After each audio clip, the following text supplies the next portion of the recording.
Hello and welcome to the Conceptuals. एंड आज की इस वाली वीडियो के अंदर हम लोगों से बात करने वाले हैं रिगार्डिंग इलेक्ट्रिसिटी के ओम्स लॉ के बारे में। आज हम लोग ओम्स लॉ को समझेंगे, इलेक्ट्रिक सर्किट और सिंबल्स को समझेंगे। ये दो चीजों को हम लोग समझने वाले हैं।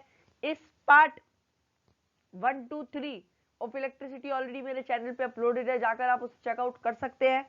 बहुत बढ़िया तरीके से मैंने आपको electric current, potential difference, charges सबके बारे में समझाया अच्छे से टाइम ले लेकर। ये वीडियो में भी मैं टाइम लेकर आपको ओम्स लॉ का कॉन्सेप्ट और इलेक्ट्रिक सर्किट का कॉन्सेप्ट दोनों के साथ मिलाऊंगा। फिर किताबी डेफिनेशन पे भी जाएंगे, ऑब्वियसली वो भी जरूरी है, बट कॉन्सेप्ट को अच्छे से समझा दूंगा मैं आप लोगों को।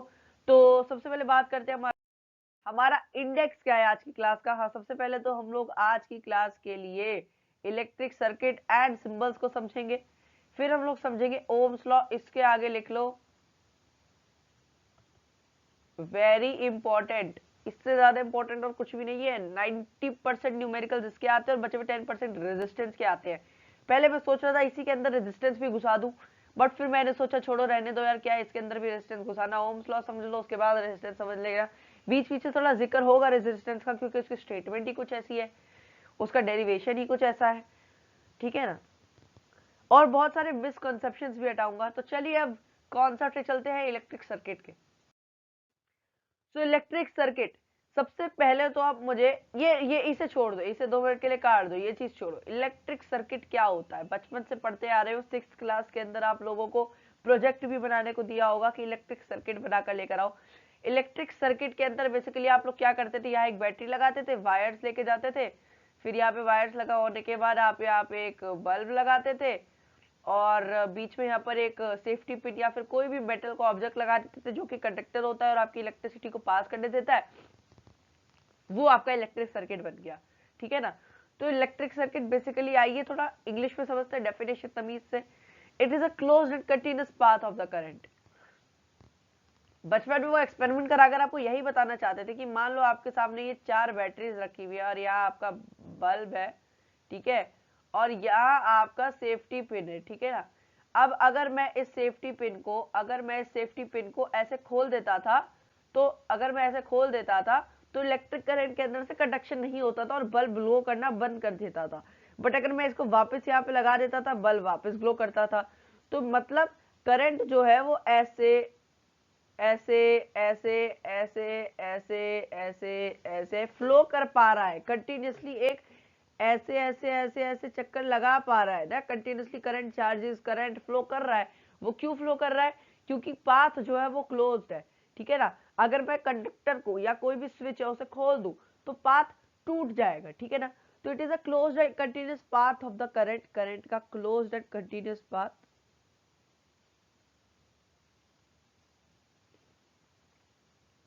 अब ये एक फैक्ट है, एवरी अप्लायंस विच, या डब्ल्यू आना था, which have a switch in our surrounding is nothing but a circuit. आपके घर के आसपास जो ट्यूबलाइट लगी हुई है, ठीक है ना, जो आपके घर के आसपास ट्यूबलाइट लगी हुई है, तो ट्यूबलाइट के अंदर जब आप ये स्विच, ऐसे टाइप का स्विच होगा, उसे अंदर की तरफ प्रेस करते हो तो ट्यूबलाइट ऑन हो जाती है। ट्यूबलाइट और उसको बाहर की तरफ वापस ऑफ कर देते हो तो ट्यूबलाइट ऑफ हो जाती है। तो मतलब कंडक्शन रुक जाता है जब ऑफ हो जाती है, करंट का फ्लो रुक जाता है। तो ये भी तो सर्किट हुआ। तो हर इलेक्ट्रिकल अप्लायंसेस जिसके अंदर स्विच है, जो ऑन ऑफ हो सकती है, वैसे तो हर इलेक्ट्रिकल अप्लायंसेस, बट जो थोड़ा इजी रखने के लिए जो ऑन ऑफ की जा सकती है, वो आपका इलेक्ट्रिक सर्किट है। दो तरीके के सर्किट होते हैं, ओपन सर्किट और क्लोज्ड सर्किट। अब मुझे तुम ये बताओ, इन दोनों में से इलेक्ट्रिसिटी कौन सा कंडक्ट करेगा? बहुत सारे बच्चे लिखकर आ जाते हैं भैया ओपन सर्किट कंडक्ट करेगा। क्लोज समझ के, कॉन्सेप्ट समझ के ही नहीं जाते। भाई क्लोज्ड सर्किट इलेक्ट्रिसिटी कंडक्ट करेगा, क्लोज्ड सर्किट। क्योंकि मान लेते हैं ये आपकी सर्किट है, बार बार सर्किट बनवा रहे हो यार तुम भी। ये आपका स्विच है और ये आपका बल्ब है, ठीक है ना। ये जो सर्किट है, ये वाला सर्किट के अंदर करंट फ्लो करता रहेगा कुछ इस तरीके से। करंट की कंटिन्यूस फ्लोमेशन होती रहेगी, ऐसे ऐसे ऐसे ऐसे ऐसे ऐसे, ठीक है ना। बट जो आपका ओपन सर्किट है, अगर मैं इसे हटा दूं, और इसे ऐसे कर दूं, तो ये क्लोज सर्किट है और इसके अंदर कोई भी फ्लो होगा ही नहीं। तो इलेक्ट्रिसिटी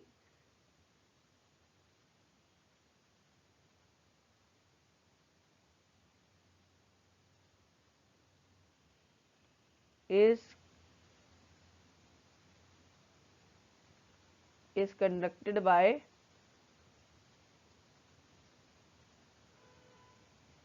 सर्किट। ठीक है, बहुत टाइम दे दिया इस कॉन्सेप्ट को, आइए समझते हैं कुछ इसके सिंबल्स के बारे में।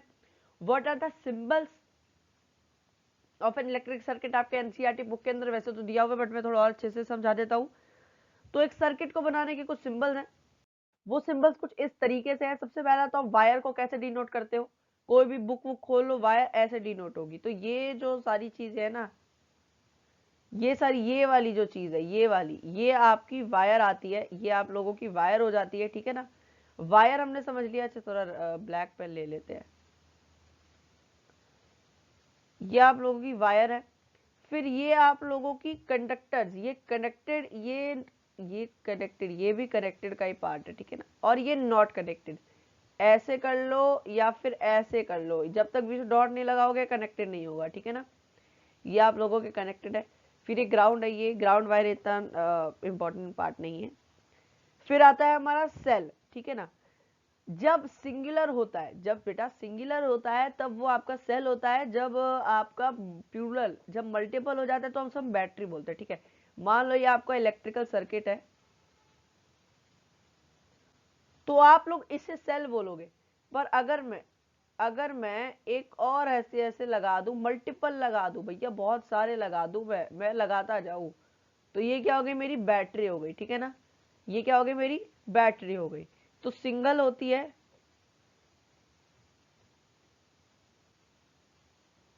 ये होती है सिंगल, और ये होती है मल्टीपल। ठीक है, इसे भी इस तरीके से भी डिनोट करते हैं, इस तरीके से भी डिनोट करते हैं, अच्छे तरीके से समझ लेना। फिर आता है हमारा लैंप। लैंप को हम किस तरीके से, लैंप को आप ऐसे करो, ऐसे दिल बनाओ, ऐसे करो, और उसके अंदर एक सर्कल ऐसे ऐसे फिट कर दो, या सिर्फ लौता दिल भी बना दोगे तो भी चलेगा, ऐसे ऐसे ऐसे के साथ। ठीक है, ये आप लोगों का लैंप हो गया, ये आप लोगों का लैंप हो गया। फिर ये आपका फ्यूज है, इतना जरूरी नहीं। रेजिस्टर्स वाला जो कॉलम है, इसको बहुत अच्छे तरीके से, बहुत अच्छे तरीके से आपको समझ लेना है, क्योंकि इससे ज्यादा देखो, रेजिस्टेंस पे इन चीजों को छोड़ो, सबसे पहले फिक्स्ड रेजिस्टेंस को देखो। फिक्स्ड रेजिस्टेंस ऐसे होती है, ये आपका फिक्स्ड रेजिस्टेंस है, ये आपका फिक्स्ड रेजिस्टेंस है। अब मैं आपको वेरिएबल रेजिस्टेंस बना के दिखाऊं। वेरिएबल रेजिस्टेंस में कुछ नहीं होता, ऐसे डाल दो एक, और ये आपका वेरिएबल रेजिस्टेंस हो गया। ठीक है, बहुत छोटा सा कॉन्सेप्ट है, बहुत छोटा सा। तो रेजिस्टर के अंदर ये समझ लो, और रियोस्टैट को ही हम लोग वेरिएबल रेजिस्टर बोलते हैं। तो ये कुछ ऐसे होता है, ये आप लोगों का रियोस्टैट है। अब हम बात करते हैं स्विच की। किसी भी इलेक्ट्रिक सर्किट के अंदर हम लोगों को कुछ चीजें कंपलसरी होती हैं बनानी। ये आपका स्विच है। अगर ये स्विच अभी अभी अगर ये स्विच में अभी ऐसे कर दूं तो आपका इलेक्ट्रिक सर्किट क्लोज्ड है, करंट बन जाएगा। नहीं कर दूं तो इसका करंट खत्म हो जाएगा। तो ये आपका स्विच है।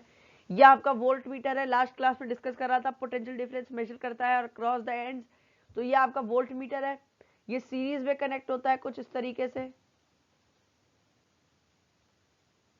और ये आपका एमीटर है, एमीटर ये पैरेलल में कनेक्ट होता है, ये पैरेलल में कनेक्ट होता है, और एमीटर सीरीज में कनेक्ट होता है।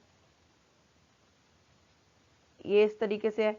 ये छोटी छोटी डिटेल्स है, एक मार्क एमसीक्यू आ जाता है, समझ लेंगे इन सब चीजों को। सारे टिक मार्क हटा दो यार, मैं ये सारा अजीब सा लग रहा है।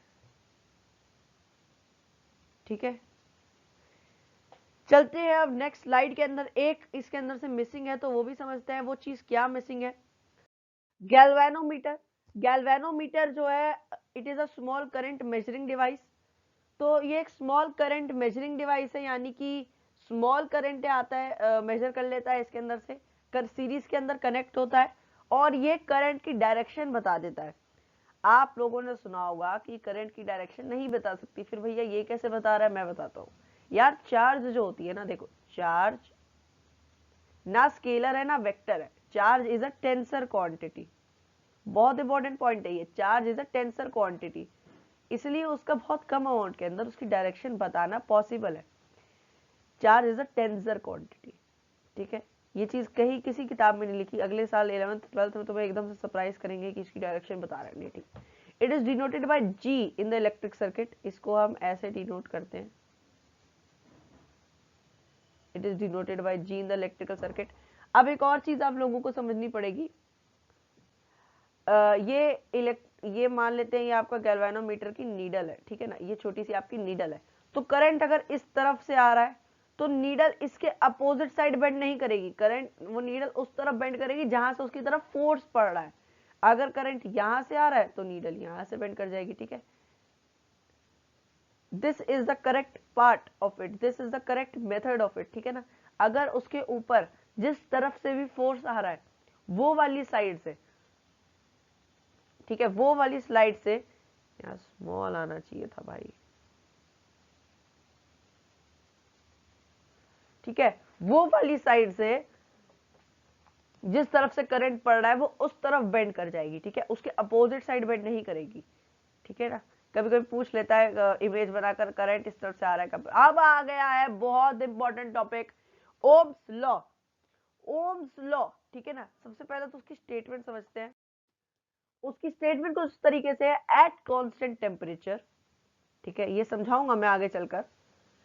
The current flowing through the circuit is directly proportional to the potential difference applied across the ends of conductor। ओ भैया हैवी इंग्लिश, हैवी इंग्लिश। आइए इसे इजी वे में प्रूफ करते हैं, ठीक है, इजी वे में प्रूफ करता है। ये डेफिनेशन भी जरूरी है, कभी कभी 2 नंबर का क्वेश्चन आता है स्टेट ओम्स लॉ, 5 मार्क के लॉन्ग आंसर में 1-2 नंबर का क्वेश्चन आ रखा है मेरे, तो ये लिख लो।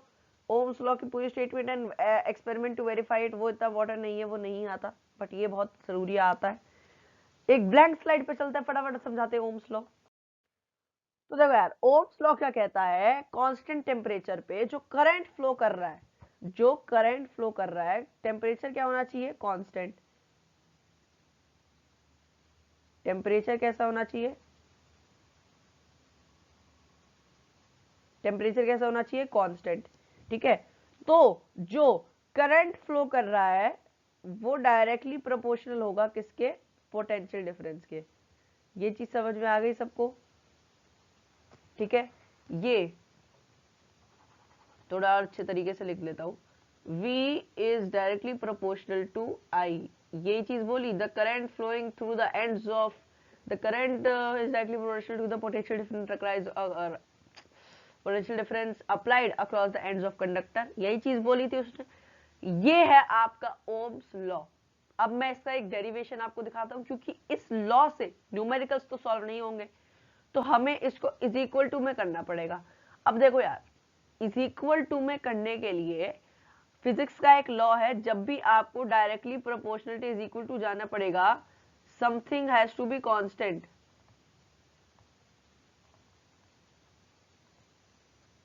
कुछ चीज को कांस्टेंट होना पड़ेगा। तो इसके अंदर अगर हम v इज इक्वल टू आई ले लेते हैं तो किसी एक चीज को कांस्टेंट होना पड़ेगा। मैं क्या करता हूं यार, मैं r को कांस्टेंट ले लेता हूं। अब अगर मैं r को कांस्टेंट ले लूंगा तो ये मेरे सामने एक स्टेटमेंट बन गई, v is equal to I R, जिसके अंदर ये हो गया आपका पोटेंशियल डिफरेंस, ये हो गया आपका करंट, और ये हो गया आपका रेजिस्टेंस। तो दो चीजों को कांस्टेंट रहना पड़ेगा, पोटेंशियल डिफरेंस को, पोटेंशियल ओम्स लॉ को वेरीफाई करने के लिए सबसे पहला तो टेम्परेचर, और दूसरा आपका हो जाएगा क्या, रेजिस्टेंस। कभी अगर ये दो चीजें आपकी कांस्टेंट है तो आपका ओम्स लॉ वेरीफाई हो जाएगा, ठीक है।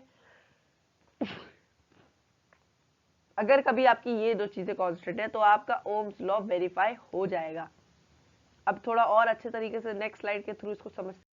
तो ये आपका ओम्स लॉ होने वाला है, ये है Ohm's law, v is equal to I R. भाई मैं किसी से भी पूछता है यार ओम्स लॉ क्या होता है, बच्चे ये बता देते नहीं भाई, ओम्स लॉ है v is directly proportional to i। ये तो बस इसका डेरिवेशन है, इसको ड्राइव करा गया है स्टेटमेंट से। ओम्स लॉ ये है, स्टेटमेंट उसकी ये है, ठीक है ना। स्टेटमेंट ये है, लॉ वो है। तो ओम्स लॉ कोई पूछे तो वो है, व्हाट वाज ओम्स स्टेटमेंट और कैसे न्यूमेरिकल सॉल्व होंगे, तो वो ही है, v is equal to I R नहीं होता। और एक और बहुत कॉमन मिस्टेक है, मैं करता था इसको, v is equal to I by R. नहीं भाई नहीं नहीं, v is not equal to I by R, ठीक है ना।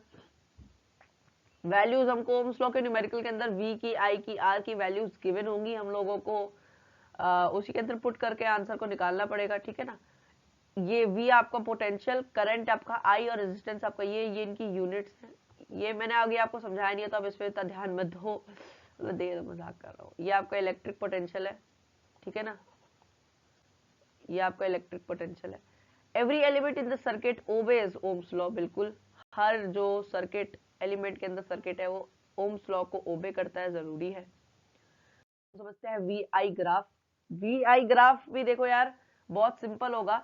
ओम्स लॉ की रीडिंग्स, ठीक है ना, जो ओम्स लॉ की रीडिंग्स है, एक चीज आपको हमेशा समझ के रखनी है, वी आई ग्राफ के अंदर जो लाइन है ऑलवेज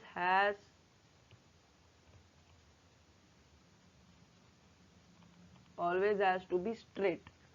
लाइन को सीधा होना पड़ेगा, कभी भी ऐसे नहीं हो सकती, ऐसे नहीं हो सकती, ऐसे नहीं हो सकती, ऐसे नहीं हो सकती, ये सब चीजें फालतू है। सिर्फ लाइन को सीधा होना पड़ेगा इस तरीके से, ठीक है। बेंडिंग अलाउड नहीं है अगर ओम्स वी आई ग्राफ है तो, ठीक है ना। इतना इंपॉर्टेंट कॉन्सेप्ट नहीं है, एक टेबल दे दिया जाएगा, वी की वैल्यू होगी, आई की वैल्यू होगी, जैसे मैथ्स में ग्राफ बनाते हो वैसे ही ग्राफ बनाओगे। वेरीफाई करना पड़ेगा ओम्स लॉ इसके अंदर काबिल है, मतलब चल रहा है कि नहीं चल रहा। नीचे यहाँ पे 0.5 से 0.6 इस टाइप की वैल्यू होगी, यहाँ 1 2 3 4 5 होगा। फिर आप उसे यहाँ यहाँ यहाँ यहाँ यहाँ यहाँ प्लॉट करोगे, लाइन खींचोगे, सीधी लाइन होगी तो yes it is Ohm's law. टेढ़ी मेढ़ी लाइन बन रही होगी तो no it is not an Ohm's law, ठीक है ना। कुछ इस तरीके से, बाकी अगर खुद की गलती ना हो तो भी। तो वीआई ग्राफ बहुत ही छोटा सा टॉपिक है, मेन टॉपिक था आपका ओम्स लॉ। अगली वीडियो में हम लोग बात करेंगे रेजिस्टेंस के बारे में, और उसके नेक्स्ट वीडियो में heating effect of electric current, combustion unit of energy, और उसके साथ हमारा चैप्टर खत्म। See you till then have a very good day. तब तक के लिए good bye and subscribe to the Conceptuals. जय श्री राम।